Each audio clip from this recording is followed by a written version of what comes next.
Welcome back. In this video, we will learn how to create multiple certificates in Microsoft Word in just a few clicks without typing names manually. So, without further delay, let's get started.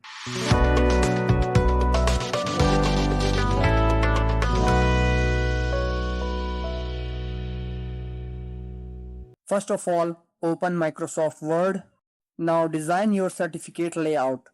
I have already designed a layout. So go to the Mailings tab, select Letter here, select Recipients and choose Use an Existing List. Browse and select your Excel file containing names and details. I have already created an Excel file, so I will choose this name list.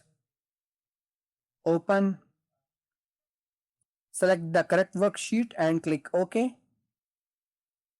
Now place the cursor where you want to insert the name on the certificate. I want to insert name here, so I will place cursor here. Insert merge field, choose names here. If everything looks correct, click finish and merge and choose edit individual documents. Press OK. So here you go. All the certificates have been created without typing names manually. If you love this video, please like, share and subscribe for more tutorials like this.